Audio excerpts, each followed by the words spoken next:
remember that it's okay to have a personal connection to food. It's okay to have this cultural connection. It's okay to grieve this idea that like maybe we're not going to eat like the pork cabbage rolls at Christmas anymore, but we can make a plant-based version that will taste almost exactly identical. But it's okay to grieve that. It's okay to, try to fit in our culture and fit in our traditions and still eat the things that we love, but just adjust them a little bit.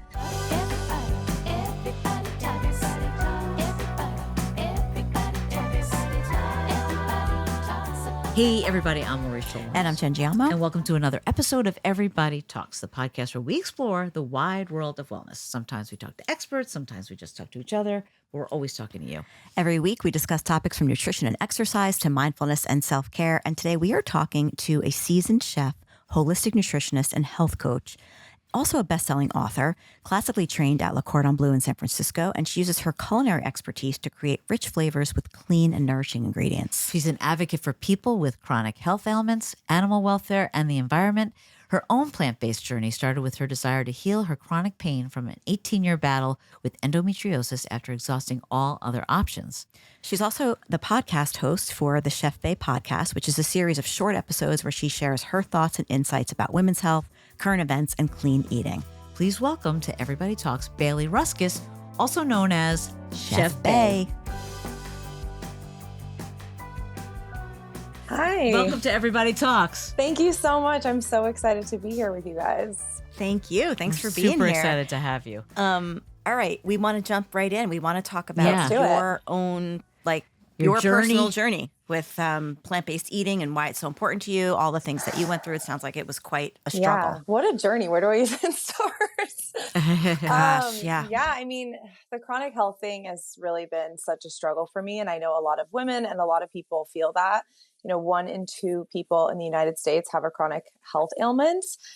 So that's a number to just kind of let you feel where we're all out. Everyone knows someone that's going through something very similar. And as far as endometriosis goes, 1 in 10 women have endometriosis, and those are just the women that are diagnosed. So there are plenty of women that aren't diagnosed because on average, it takes 10 years to get a proper diagnosis, which is just unfair to all of us, honestly. I feel like the science needs to catch up a little bit with all of us going through all this. So I had my first period when I was 11, and it was honestly horrible. I thought I was dying, and my mom was like, it's okay. Cramps are normal. That whole thing, like, it's fine. It's fine. And then it was just like such a violent experience that I ended up getting put on birth control when I was 11. And it was just a rough intro to womanhood and all of that. And at the same time— Wait, did you say you went on birth control at age 11? Mm-hmm. Wow. Okay. Sorry. Yeah. I didn't mean to interrupt your flow really there. kickstarted the teenage years for me. Yeah. Yeah. Wow. It was really rough, and it really affected my mental health. I grew breasts really young. I was like growing really quickly. I was like sexually active young, because I just didn't have the proper knowledge or understanding because I was having these artificial hormones in my body at such a young age. And with that said, there was also, back then, there was no information about endometriosis really. And so it was really, I just felt like a guinea pig, just getting kind of like pushed through, like, okay, this birth control's causing suicidal thoughts. Let's put you on another one. Oh, this caused you to gain weight. Let's put you on another one. So it was kind of this just like fluctuation for so long of just being on so many different birth controls, which definitely really affected me when I was a teenager. And I know that teenagers now are still going through that. And that's why I think conversations like this are so important, because it's so important to talk about, what young women are going through, especially in regards to our health, because things like endometriosis do start so young, and it does have to do with our lifestyle and what we're eating. And so that's kind of like where it all started. Simultaneously, I was also obsessed with food. So I got my first job in a kitchen when I was 11. My mom's best friend owned a pastry kitchen, and I really wanted to work there over the summer instead of doing summer camp. So I was stuffing cannolis and folding pastry boxes, and it was honestly the best. And I worked in bakeries all up until I graduated high school. And then after that, I went straight to Le Cordon Bleu, moved from my small town in Colorado to San Francisco, didn't know a single soul, and was like, let's do this. So that's when I went to Le Cordon Bleu. And it's so interesting when I have these 2 journeys, my health journey and my chef journey simultaneously, being in California, being in San Francisco.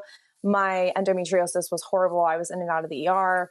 I was just going through and no one had any proper answers for me the whole time.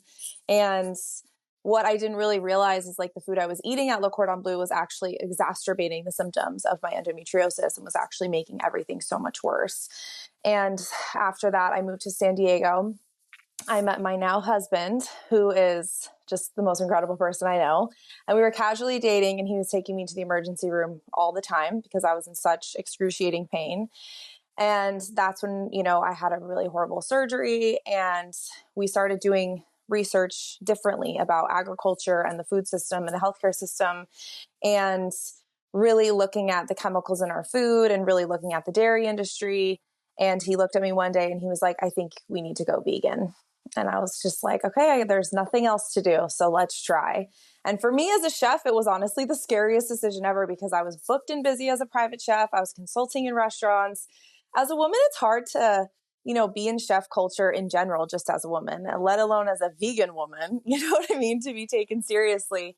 So that, I was really scared to go into that journey, but we were like, let's just give it 30 days. We did 30 days, no dairy, no meat, and no processed food, no refined sugar, nothing like that. And I felt incredible. After 6 months, I was able to get off all my prescriptions, all my birth control, all my opioids that they had me on for years.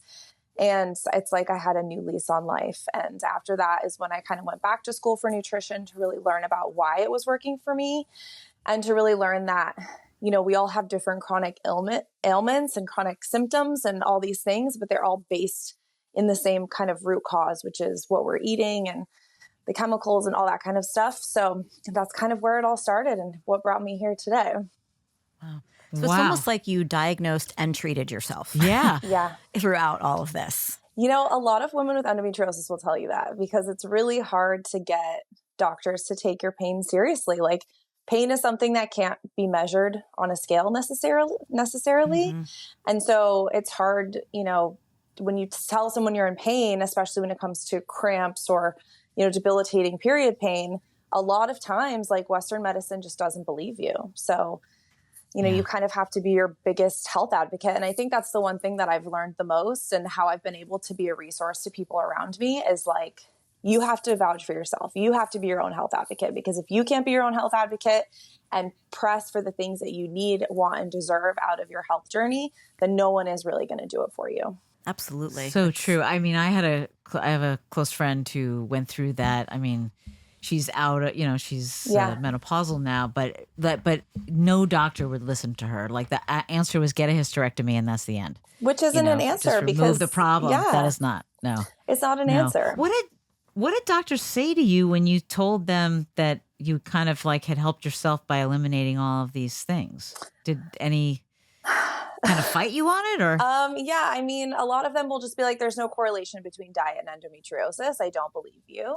Or they'll say, or they'll just completely ignore me. I recently had an experience with a doctor who told me, he basically just brushed me off and told me that I just needed to have a baby and like let go of my career, just have a baby and that will solve everything. Endometriosis doesn't even hurt that bad is what he told me. And I just looked at him like, excuse me?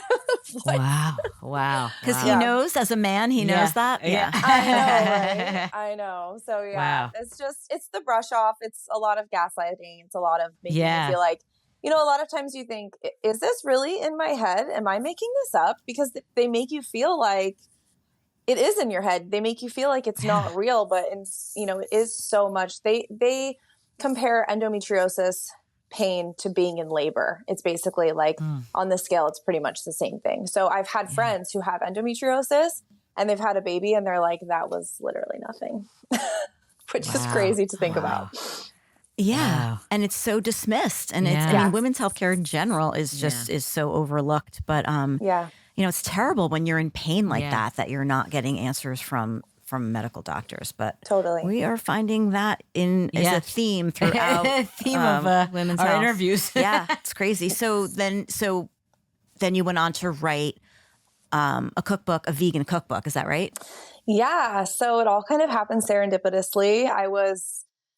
I got the book deal in the middle of the pandemic. I was booked and busy before the pandemic as a private chef and a consultant. And then that all kind of just went away one day, as things did in the pandemic. And then I got this book deal, and I was like, this is the perfect opportunity to share all the recipes that I have been making over the last few years that have really helped me on my health journey and on my endometriosis journey. And really just, that I've made for all my clients, that I've, shared with the world. I think it's so important to be able to put it in something tangible in a cookbook where, you can really take it with you.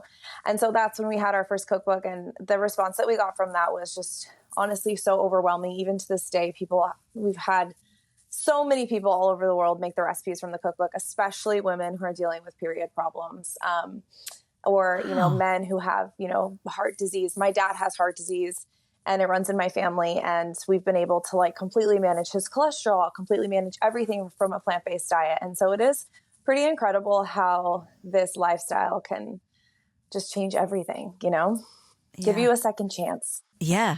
It's great that you have a dad who will listen to your advice on diet. Well, it took a while. Okay. He's a New Yorker, so it was not easy. It took, it's not easy. Yeah, it took 10 years, but we're here now. Yeah. It's a struggle. Oh, gosh. Yeah, definitely. Yeah, it's crazy.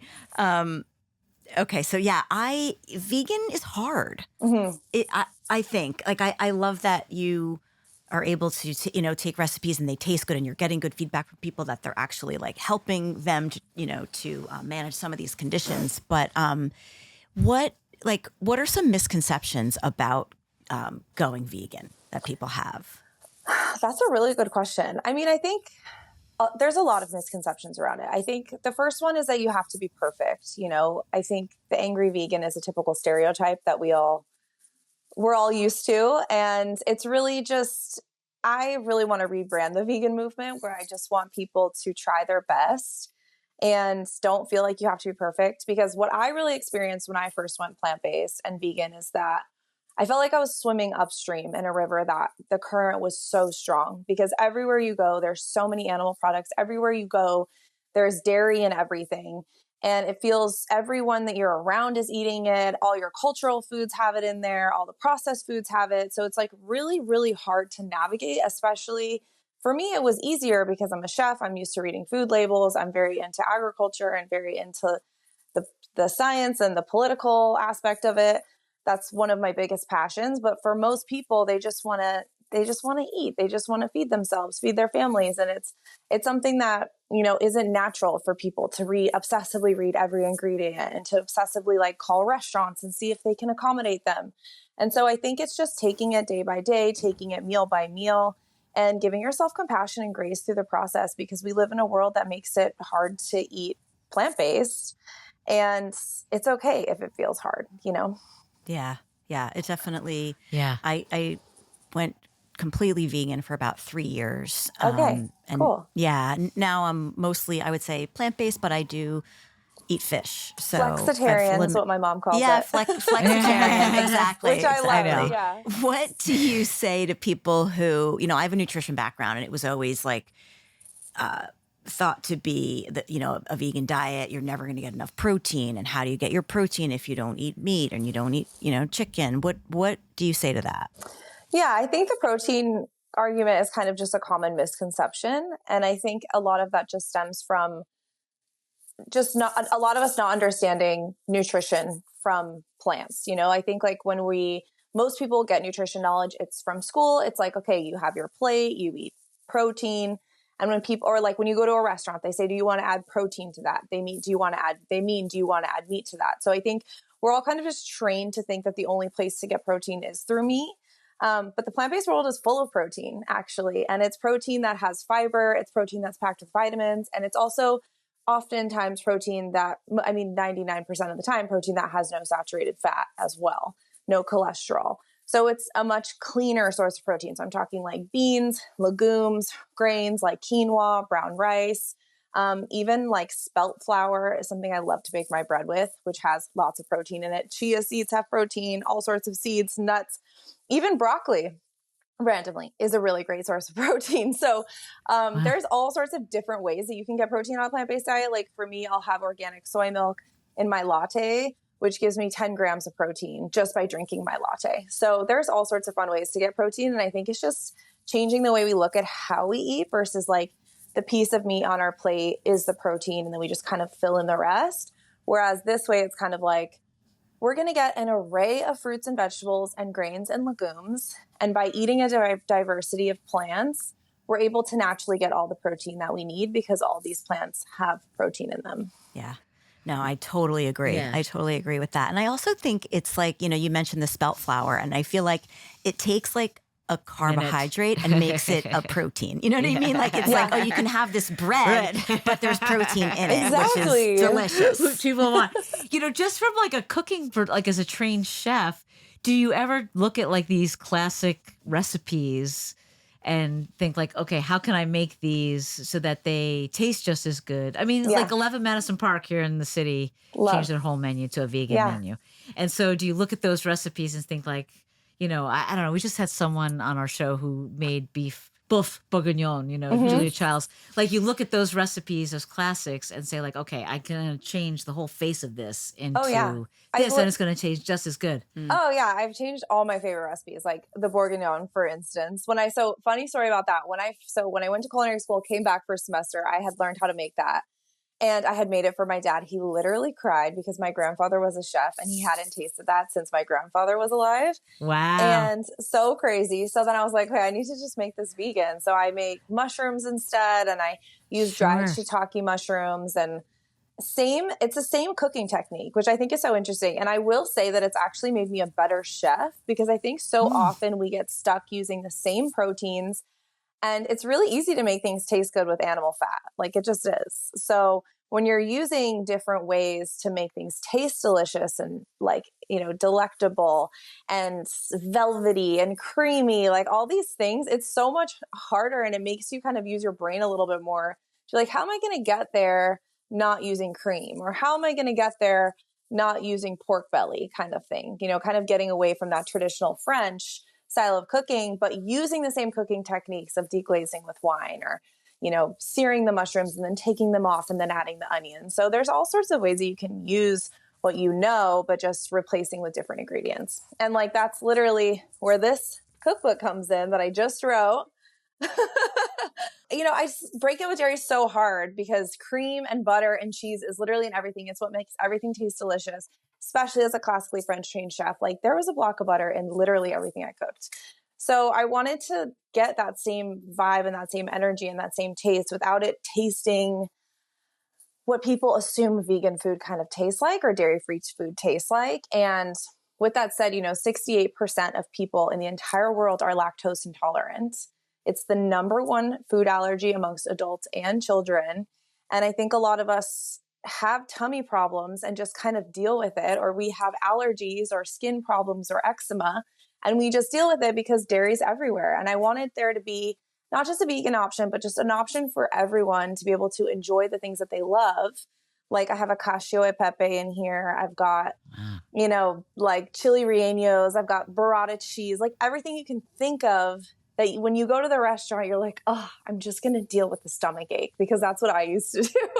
I used to be like, oh, I'll just deal with the stomach ache later because this is worth it. And so now you can literally have your cheese and eat it too, And so you make that, I'm assuming, with nuts or cashews, or how do you make those cheeses? So there's all sorts of different options, with the idea that dairy is a top allergen. I know that people have allergies to nuts. I know that people have allergies to soy. So I made sure that there's options for everyone. So we go between using like tofu, soy, nuts, seeds, vegetables. I have a spreadable butter that's literally made out of cauliflower and carrots, and it's so good. You would never know. So yeah, we wanted to really use the whole food. And I think it is also really hard for people in rural areas to get good dairy alternatives.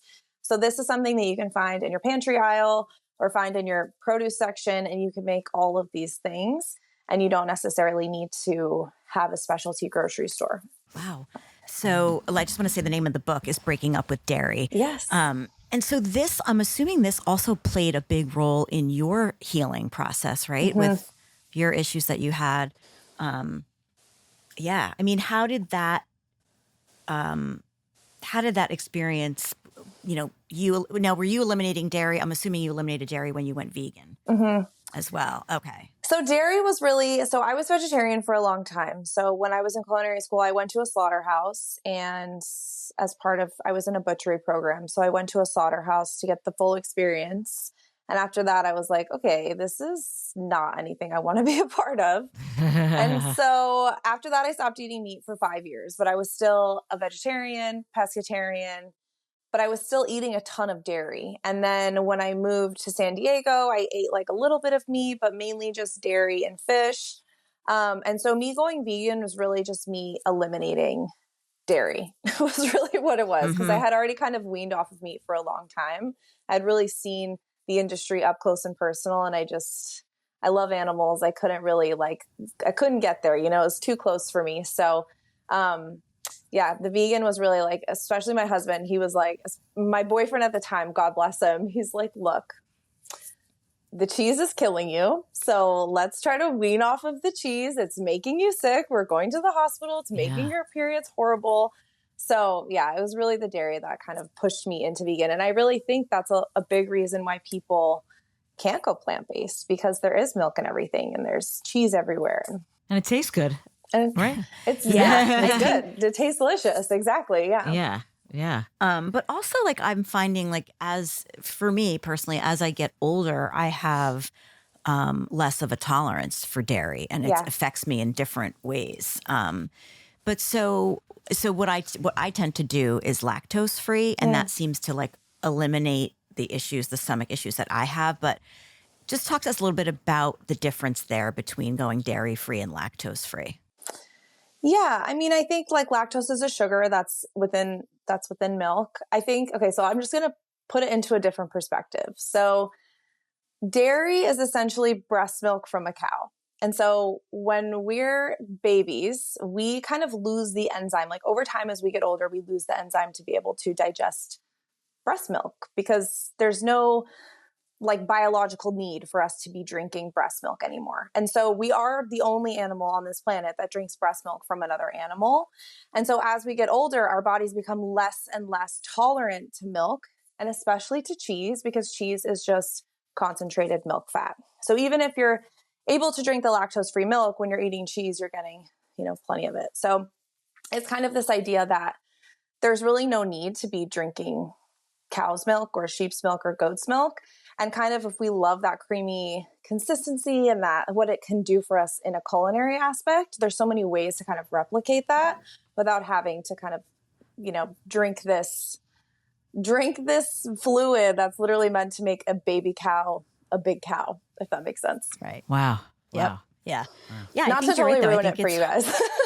No, please. That's okay. It's all good. No, I think it's all good. I think that's one of the hardest things for people to give up. I think that's because you're right. It's in everything. It's everywhere, and it tastes good. I feel like there's like that emotional tie to dairy in desserts and things like that. That's what you think of when you think of like a treat, right? Yeah, yeah. But so, okay, I want to just talk a little bit about going back to kind of the endometriosis and some of these other chronic illnesses. How do you address like some of the skepticism around people not really believing in the idea that food can significantly impact your health in these ways? I think a lot of times those people maybe are just in denial or, I talk about like the 5 stages of breaking up. Denial is the first one. And denial is the first stage because it's so comfortable. It's easy to be in denial. It's easy to continue to do what we're doing. It's easy to act like this isn't affecting me. This isn't affecting my partner. This isn't affecting my mom. But I think we all intuitively know. We all intuitively know that we are what we eat. We all intuitively know. And I think there's so much science that's coming out. There's so much evidence that's coming out around this. And, even if you just look at type 2 diabetes or heart disease is the perfect example, like the perfect example of the benefits of a plant-based diet. We can be in denial until this, and I've worked with tens of thousands of people. And I think what often happens is people are in denial until their back is up against the wall and it's life or death. And unfortunately, as human beings, that's just our nature sometimes. And we wait until the very last minute. And for me, I felt like it was the very last minute for me. I think going plant-based completely saved my life from a physical and mental standpoint. And my dad's a really good example. You know, I was visiting my dad, in March of last year. And he was kind of on the fence. He stopped eating meat, but he was still eating a lot of dairy, a lot of fish, a lot of eggs. And all of a sudden we're on a walk and he grips his chest and he's like, oh my God, my heart hurts so bad. Blah, blah, blah. We take him to the emergency room. He had 3 full blockages in his heart. And Oh my God. my dad is one of the most active, healthy guys I know. He was just skiing double black diamonds. Like the weekend before that, he has his black belt in Muay Thai. Like he is very healthy. And he still was susceptible to this idea that like cholesterol and the dairy and these eggs were literally killing him. And even his doctor was like, the only thing you can do is be on these medications for the rest of your life or completely cut out animal products from your life. And I think it's just that idea where we're just waiting. I think a lot of people are waiting until it's too late, until it affects them directly to believe these things that we're hearing. And I think if I can give anyone advice, it's just not to wait until it's too late. You know, I almost lost my dad, and I'm so lucky that we got him to the emergency room in time and he was able to get surgery and he's okay. And he's been, you know, vegan ever since, and his cholesterol's way down and he's feeling better. His heart doesn't hurt anymore. It's like miraculous. But, you know, I had been on my dad for years and years. He was like, the dairy is not going to do that much to me, or, the eggs aren't that big of a deal. And I think we just have to believe science. You know, we have to believe what we're being told and remember that it's okay to have a personal connection to food. It's okay to have this cultural connection. It's okay to grieve this idea that like maybe we're not going to eat like the pork cabbage rolls at Christmas anymore, but we can make a plant-based version that will taste almost exactly identical. But it's okay to grieve that. It's okay to, you know, try to fit in our culture and fit in our traditions and still eat the things that we love, but just adjust them a little bit. And just remember that like it's all part of the process. It's all part of evolution. Like, and I always talk about, we have phones, we're on a computer right now. Like we have evolved so much as human beings. So I think we owe it to ourselves to evolve our diet, not just for ourselves, but for the environment, for the animals. I think, you know, we are in an evolutionary phase. So I think we can let that go into how we eat and how we enjoy food, because it really is the one thing that can connect all of us. Yeah. Yeah. And I think, you know, your books and this one in particular, Breaking Up with Dairy, I think, you know, really help people to keep those connections because you're making the food taste so good and taste familiar to them, that I think it's a nice bridge I think to that's be able true. to do Food that. is so much more than what you eat to stay alive. It means, you know, family and warmth and memories and all those things. And so it's hard to break up with something that gives you good feelings instead of, you know, just bad feelings. Right. You know? In this book, Breaking Up with Dairy, do you have like strategies and tools for people that are struggling with, you know, breaking up with dairy? Yes.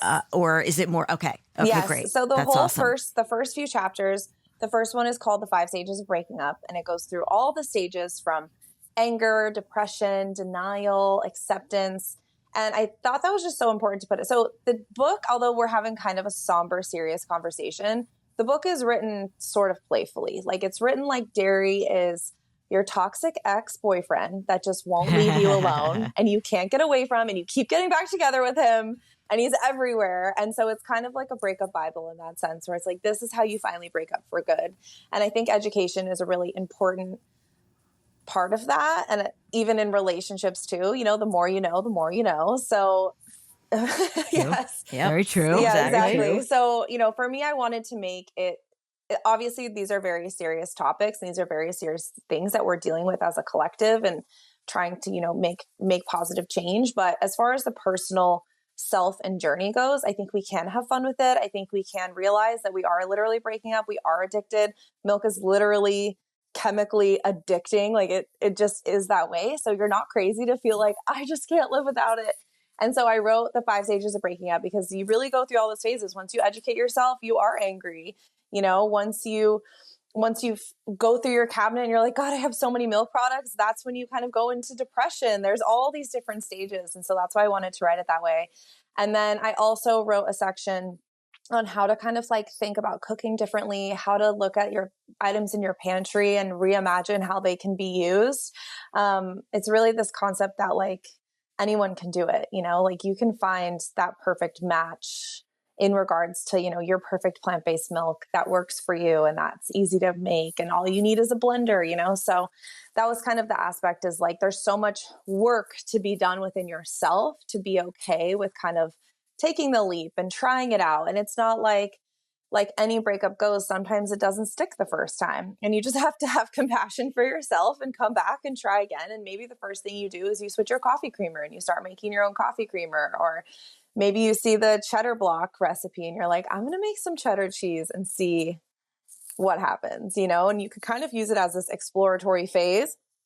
My goal is that if you cook your way through the cookbook, you'll realize like, I actually don't need dairy at all. And I can still eat all my favorite things. I can still have cheese that melts and shreds and browns perfectly on top of, a pizza. So there's everything that you could need, Yeah. A cauliflower pizza, of course. I know. Yeah, of course. Of course. And the recipes are, it sounds like they're relatively easy to follow and practical for people, right? Yeah, definitely. Yeah. The first 3 chapters. So the first chapter is milk. The second chapter is cheese, which I've called the one you can't live without, because let's be real. And then the third chapter is sauces. And so the chapters after those ones actually utilize the cheeses, the milks, and the sauces throughout. So you can kind of see how to utilize, because most of the time people don't make their own milk at home. People don't make their own cheese. So it's really kind of getting into this idea that you can make your own and it's not that hard. The other question I had is just about like, what is the longevity, so to speak, of those types of cheeses and milks when they don't have all the other crap in them? Yeah, how it's long about do they a week. last? I would say like any food that you would have that you would make that would be like leftover. I would say the cheeses, some of the cheeses can last a little bit longer, but again, it's getting into this idea that we're eating fresh food. We're not eating preservatives. We're not eating gums. We're not eating things that are suctioned in plastic and on the shelf. We're eating fresh food. And when you eat fresh food in that nature, you're going to feel so much better. You're going to be motivated to eat the food that you buy and then make at the grocery store. So, it'll kind of reduce your own food waste. You'll save money. You'll feel better. It's kind of like a win-win-win. Yeah. I feel like that's so true. Like if people were to just try it, like just try it for 30 days and see how you feel. Totally. And I think it makes, I have friends that have cut, all processed foods out of their diets, and like the changes they've seen, like in their energy levels, their skin, all of those things, obviously their GI and all of that too. Course, but I think that is something that like everybody could try, that it's not really that hard. Yeah. And then do you have a favorite recipe in this book? Oh my gosh. All of them. I don't even know where to start. Okay, well, the cover is the cacio e pepe, which I actually love. I know. Because it has this Parmesan on the top, which is made with potatoes. It's literally a Parmesan cheese made with potatoes, and it tastes like aged Parmesan. It's crazy. I made the recipe on accident. I was trying to make something else, and then I made it, and I tried it, and I was like, oh my gosh, let's see if this shreds. It shredded. Let's see if it melts. It melts. It was the perfect. Here, let me see if I can find it. But it's perfect. So the cacio e pepe. I want to try that recipe. Me too. That's my favorite pasta dish is cacio e pepe. So this is the Parmesan, what it looks like. Oh my gosh. Oh my God. So it actually grates. It grates like and slices and shreds, which I love. Wow. Yes. And the cacio e pepe is 1 pot. So I was also thinking about college students, young people in small apartments. You guys are in New York City. So, not everyone has lots of room to make elaborate meals. So the cacio e pepe is great because it's 1 pot. You don't even need a strainer. You put everything in there. You cook with like veggie broth and plant-based milk and pepper and lemon. And it's just so delicious. And it's a little bit of an unconventional way to make cacio, but the second you eat it, it's perfect. And it's so good. Wow. And you just smother that cheese all over the top. I'm getting hungry too. Every time we talk to someone about food, I'm like, all right, what are we going to have now after exactly. this? Can we have lunch? But so what's like the first, I know you go through everything in the book, but like what's like someone setting out on this journey? Yeah. What's the first thing you tell them to do? The first thing is to replace your dailies. So whether it be that, milk that you're putting in your cereal or butter, like a lot of us casually use butter on our toast or whatever. So kind of add that into your meal prep. Like I'm going to make my own butter block this week. It takes, 10 minutes, just make it happen. the butter block I have in this recipe, in this cookbook, I have two. I have one in my first cookbook and another one in this cookbook, because why not have all different kinds of butter? Because butter is a way of life in French cooking. But yeah, so, you can kind of add those things in, the daily things that you consume all the time. And then you can kind of, like I have a whole milk recipe, which is a perfect whole milk replacement. And so that can go, if you have kids that love whole milk, you can just give them that and see what happens. Or, you can add that as, instead of you have heavy cream, you can use the whole milk recipe in a cookie recipe or a cake that you're baking or something like that. So just replacing those daily things that you use every single day and just doing it one by one. You don't have to reinvent the wheel on day one, because that's not how a breakup works, if we're being honest. It takes some time to get, back on your feet. So, just one thing at a time. Start with your milk, start with your coffee creamer, start with your butter, start with, I have a cottage cheese recipe in there that is so good. I've been making it for 5 years. I love it so much.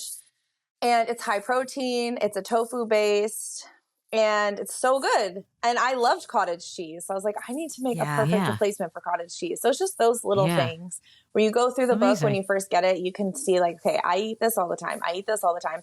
And then you can kind of get creative with it. So for instance, I have a pistachio milk that then you can turn into a pistachio creme brulee. Oh, wow. Delish. Now we're talking. Yeah. Right? So there's all sorts of ways to have fun with it.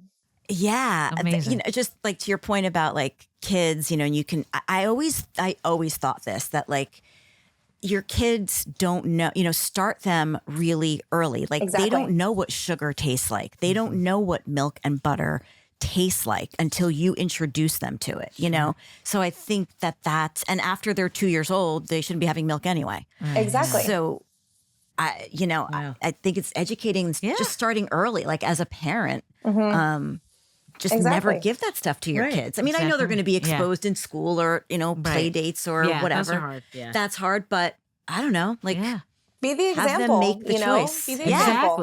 If you can change, your kids can change too. And I think it is harder because kids have much more emotional connection to things, and they're much more intense because they just, their view of life is intense. Everything's new and everything's fresh. And so when they get emotional attachment to things, it's safety and security for them. And so it's just reminding them that this is amazing too. This is something different. It's so fun. Let's see what, let's try this out. Regardless of being I'm taking something away from you. It's more and this is for us too. What am I adding into my life? How can I add something to make my quality of life better? And to honestly explore. I think that life is too short to eat the same thing every single day. 100%. Yeah, I agree.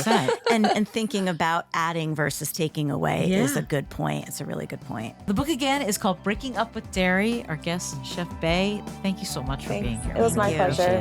Love this. Take care. So that conversation may have convinced me to not eat meat, I feel like. Really? Yeah. I don't know if you could do it. I don't know. I really like my things. I like a steak every once in a while. I know you do. I don't know about the giving up dairy, even though I think it would definitely help my skin situation. It definitely would help a lot of things, right? What about you? I would. It's hard for me. Look, I was vegan for 3 years, very strict. Yeah. And going out to eat and things was a little challenging, but I don't think it's like that anymore at all. That's what I meant to ask her. I see all the time now, not only allergies, but just do you have any restrictions, any food restrictions, things like that. So I think that it's much easier now to do it if you do go out to dinner often. But I want to try those recipes. I know the recipes sound good. That potato that grates like cheese. Cheese? So good. Sounds crazy. Love it. Well, we love chatting with her. We hope you like listening. I'm Lori Schulweiss. And I'm Jen Giammo. And this was Everybody Talks. Talk to you next time. For more information about our podcast, to learn more about us, and to catch up on all of our episodes, go to our website at everybodytalkspodcast.com. Follow us on Instagram at Shuli, at Jen Giammo, and at Everybody Talks. And if you want to watch today's episode, go to our YouTube channel at Everybody Talks Podcast. Join the Everybody Talks community by checking out our Patreon page, where you can become an exclusive member of our wellness group and be a part of the conversation. nutrition. And don't forget, if you like what you've heard, give us a 5-star rating, write a review, and tell a friend. We're for everybody and everybody. The Everybody Talks podcast is co-created, executive produced, and hosted by us, Lori Schulweiss and Jen Giamo. Produced and edited by Station 16. Our theme song music is written and performed by Jackie Ryle and Aaron Navisi, with additional support from our pups, Oliver, Milo, and Murray. Talk to you next time.